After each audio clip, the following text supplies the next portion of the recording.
Hey everyone, how's it going? I'm going to show you how to make a French omelet. This is an omelet I made for my kids. So I start with a nonstick skillet, 10-inch nonstick skillet with a little bit of water in it. The idea is that the water is going to help us gauge the temperature of the pan. You'll see in a moment. So for a 10-inch skillet, I use 4 eggs.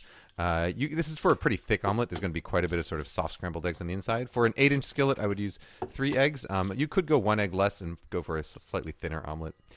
Anyhow, 4 eggs, and that's it. Just a bit of salt. I always salt my eggs before I beat them, before I cook them. It makes them a little bit more tender, helps them retain moisture better. I wrote a New York Times article about this, you can read it, but essentially what it does is it slightly denatures the egg proteins so that when they subsequently start to entangle and set up as you cook them, they don't tangle up quite as tightly, and so they don't squeeze as hard when you cut them, and they thus don't push out as much moisture, so your omelet will end up, or your scrambled eggs will end up more moist. These are some chives that my sister got from the farmer's market in Bozeman, Montana, which is where I am making this omelet. These chives, you see I'm back slicing, so I'm kind of pulling my knife backwards through them. This is the best way to get a really nice shape on your chives without crushing them. The other way to do it is to kind of push up and down, and I think I'm going to show you. Yeah, so if you, right here, if you look at my hand now, I'm kind of pushing up and down instead of pulling backwards, and you can hear a difference in the sound. When you push up and down like that, it crushes them more, and you end up with uglier chives that don't taste as good.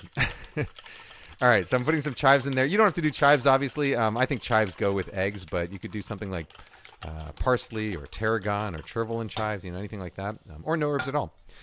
So you see, by the time the water has evaporated, we know that the pan is a relatively even, or just slightly above 200 degree Fahrenheit temperature, which is the temperature you want it at for that butter to immediately start foaming, but not really quickly brown. So putting water in your skillet before you add the butter, I think, is a great way to just gauge the temperature.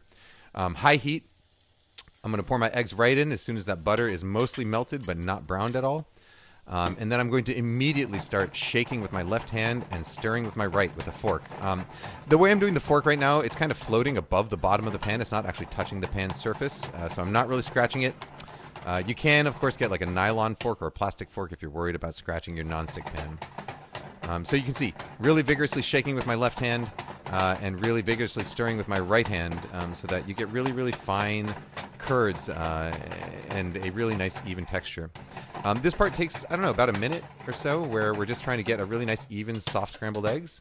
And once it's relatively even and soft scrambled, I tilt the pan away from me and push all the eggs down into that corner. And then you can use the fork just to kind of gently start folding over the thinner side.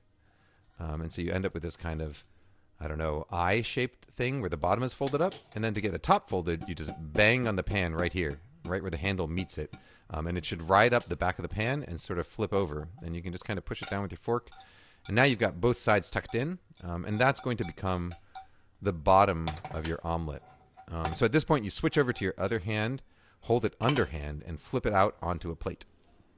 And you can use the sort of the edge of the skillet to adjust the shape of the omelet. Or you can just do it with your fingers and a fork, like I'm doing here. So ideally here, like the inside is going to be very, very soft scrambled eggs. The outside is going to be smooth and golden yellow, no browning at all. If you want to give it a little bit of a sheen, you could do what I'm doing here, which is just kind of rubbing it with a stick of butter. Definitely not necessary by any means, but this is what you do at like a fancy French restaurant at brunch if you want to make your omelet look really nice. Yeah, what's up, Omelette?